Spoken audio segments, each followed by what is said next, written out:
Hi.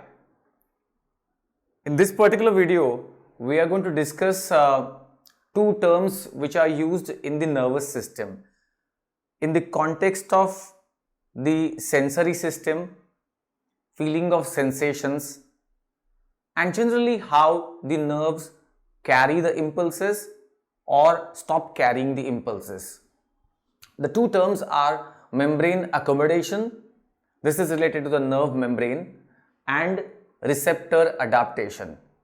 Now let me first segregate this term adaptation, because this term is used in different contexts elsewhere. For instance, acclimatization and adaptation.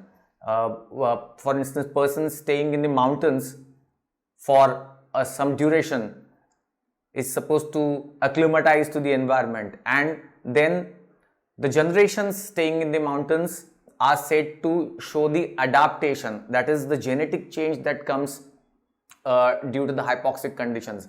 Well, that's one context in which this term adaptation is used. But now here we are going to use these terms which are similar sounding terms, but they mean slightly different connotations. Let's try to understand these terms. First, the membrane accommodation. We are talking about the nerve and excitability and excitation of the nerve membrane.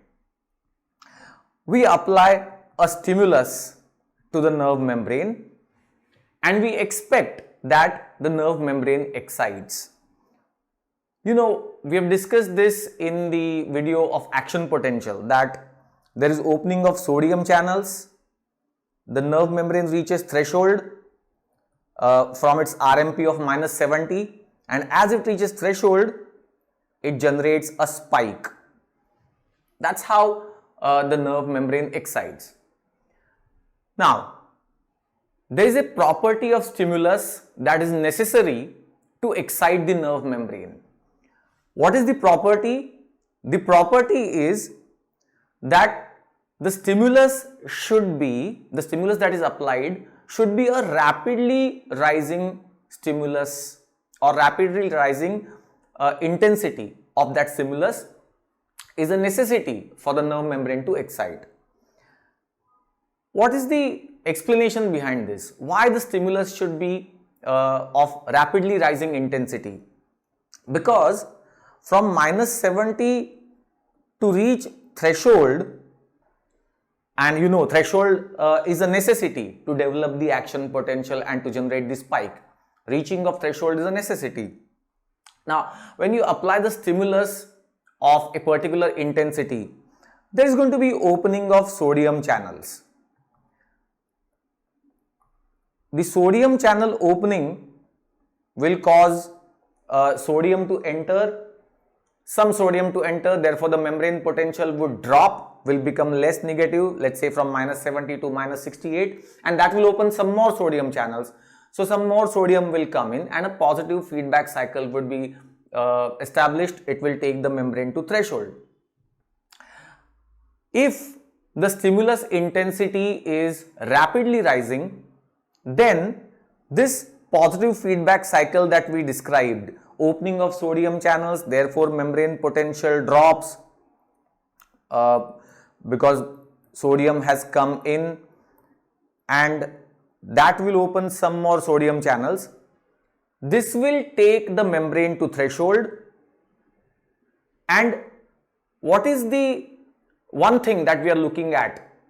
When the membrane reaches threshold, a critical number of sodium channels is open. A critical number is open, so that sodium comes with a single massive instantaneous influx. There is a massive instantaneous surge in sodium, so that the membrane then straight away fires to +35 to +45 millivolts. So what's required for threshold? What's required at threshold? A critical number of sodium channels should be in an open state. Only then that massive influx can cause the spike to be generated. Now consider this, and this can happen only when the stimulus intensity is a rapidly rising stimulus intensity. Consider this, that the stimulus intensity is a slowly rising intensity.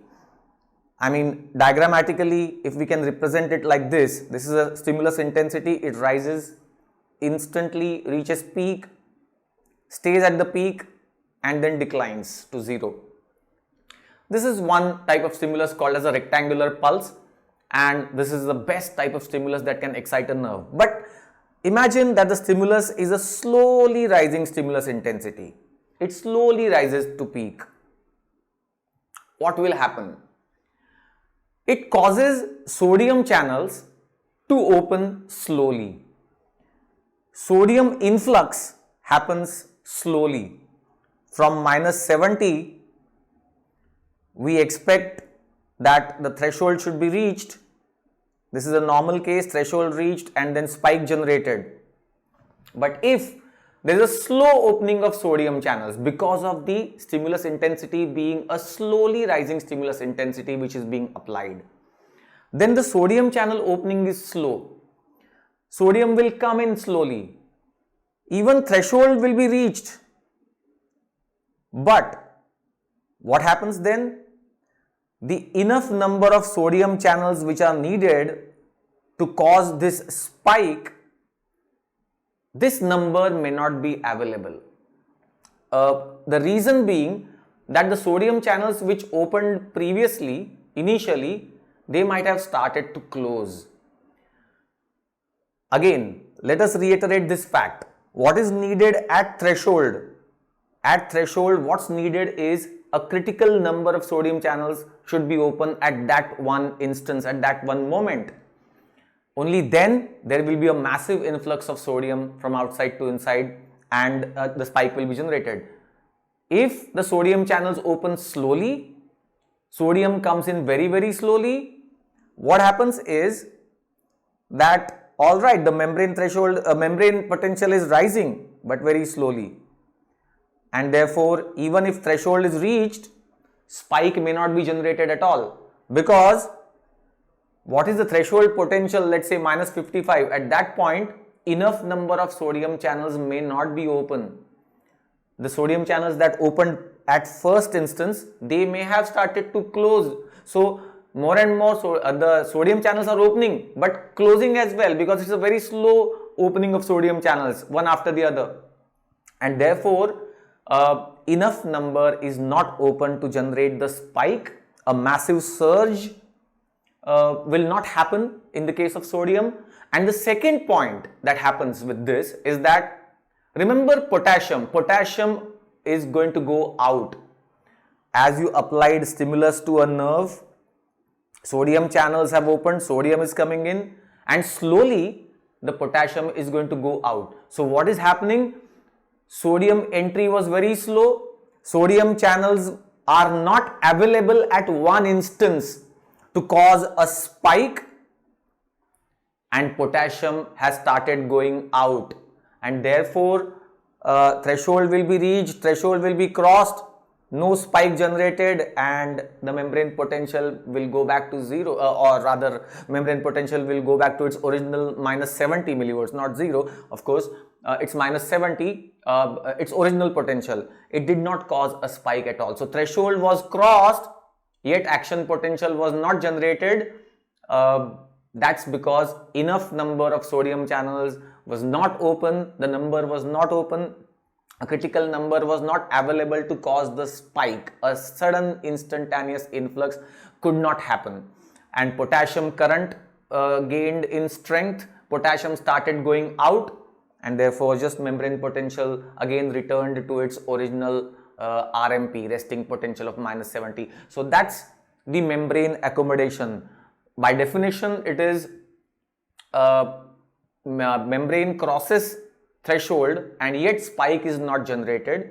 So stimulus was ineffective, membrane was accommodated.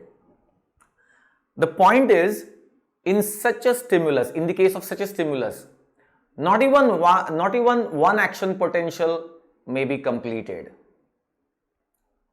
Stimulus was not good enough in its intensity, or rather it was not a rapidly rising intensity. That was membrane accommodation. what is the purpose of, or rather what is the significance of this membrane accommodation? Some of the stimuli are important and their intensity is rapidly rising. So they do fire action potentials and make the cortex aware of such a stimulus. The others, which are unimportant stimuli, their stimulus intensity may not be rapidly rising enough to cause a spike, and the spikes will not be sent via the sensory neuron. Cortex will not be made aware of such a stimulus. It will not generate action potentials at all in the nerve. That's membrane accommodation. Now let's understand the term adaptation. Receptor adaptation. Adaptation is a term which is used in this context for the sensory receptors, in the case of sensory nervous system.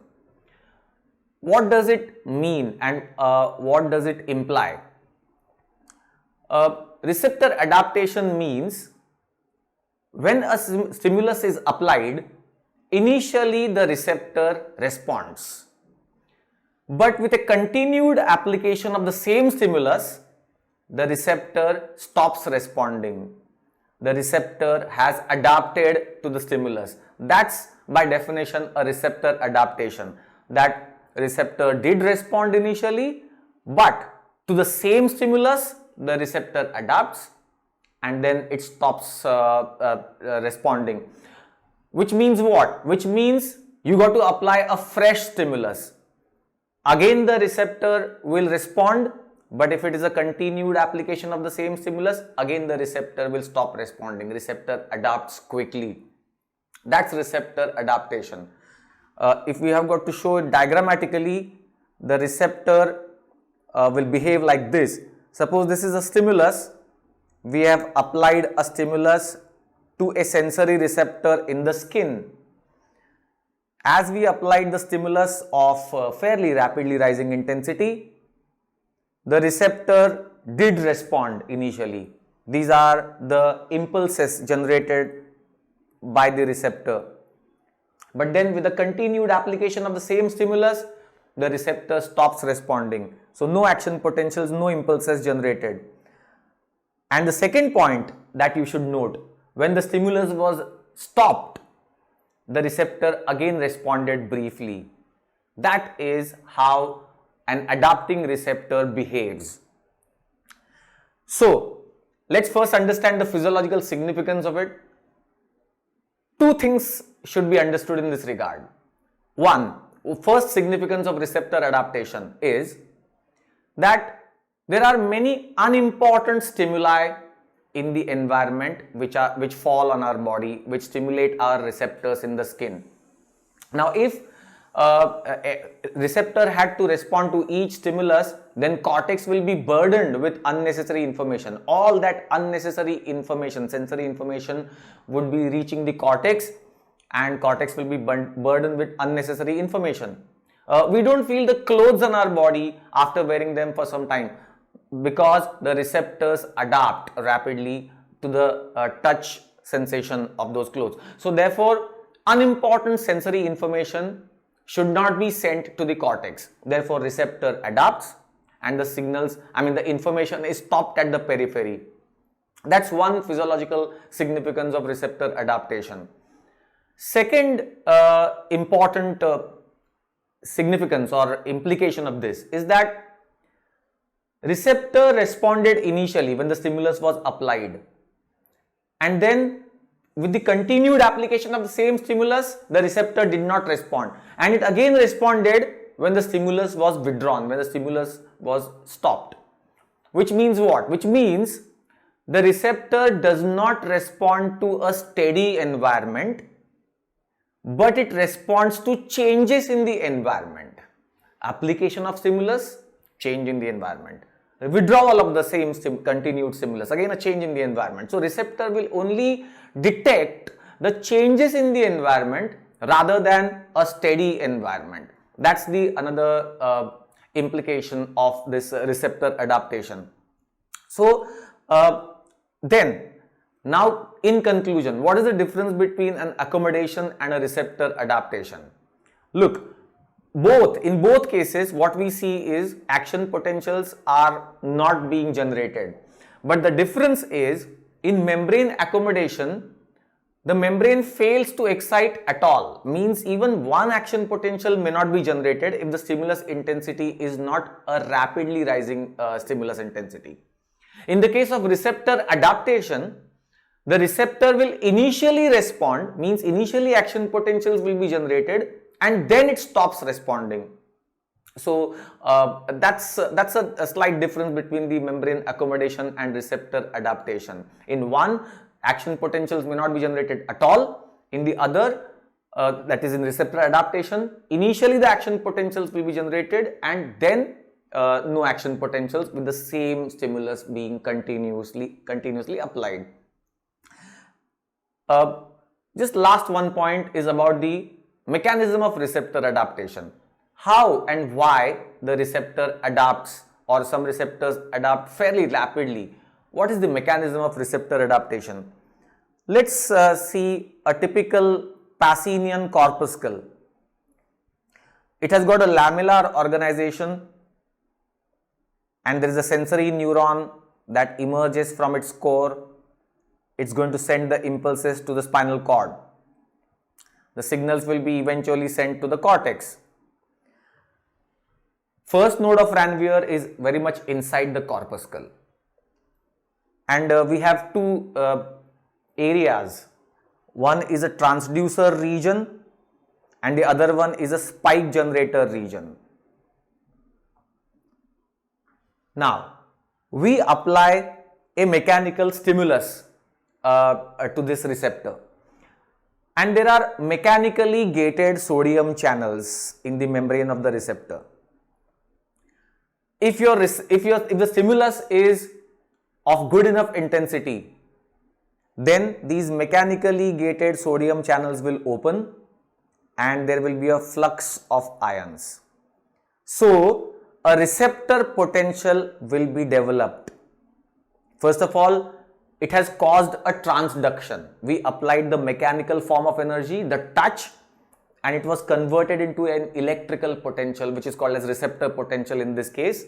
So a transduction happened, mechanical energy, mechanical form converted into electrical form. And then if the stimulus intensity was of rapidly rising, if it was enough intensity, then receptor potential of more than 10 millivolts will be generated, more than 10 millivolts of depolarization created here, and then spikes will be generated at the first node of Ranvier, and then impulses will be sent via the sensory neuron to the cortex. The impulses that are generated, they will convey regarding this particular sensory stimulus. But then we are talking about the adaptation, how it happens. Now this particular receptor is filled with a viscoelastic material. We applied the first stimulus, the receptor responded because it had mechanically gated sodium channels which opened, there was flux of the cations and it developed the action potentials, signals were sent to the cortex. But then with the continued application of the same stimulus, now remember we are talking about the receptor adaptation, continued application of the same stimulus causes a redistribution of this viscoelastic material. Redistribution of this viscoelastic material happens within the corpuscle. The lamellar organization which was disturbed by the application of stimulus, it will again get rearranged. So redistribution of the viscoelastic material within the core and the lamellar organization which was deranged by your stimulus, it will again rearrange itself in such a way that the channel will close. And if the channel closes, the impulses will not be generated in the sensory neuron. The receptor has adapted. So mind you, your stimulus is being applied continuously. Initially the receptor did respond, but then because of this redistribution and because of this rearrangement of the lamellae, the sodium channels will close, even with your application of stimulus being continued, the sodium channel closes, and then receptor potential will not be developed and the spikes will not be generated. So receptor has got adapted even though your stimulus is continuously being applied. Just last one point about this is that this receptor is fairly suited for detecting the sense of vibration. Look at the sense of vibration. The stimulus is applied and withdrawn, applied and withdrawn. So with each stimulus, the receptor will respond and then it will stop responding. Again, a fresh stimulus, again it will respond and it will stop responding. So a rapidly adapting mechanoreceptor like this, the Pacinian corpuscle, is a best suited receptor to detect the sense of vibration. And it's a fairly rapidly adapting receptor. It detects the vibration sense in the frequency of 200 Hertz.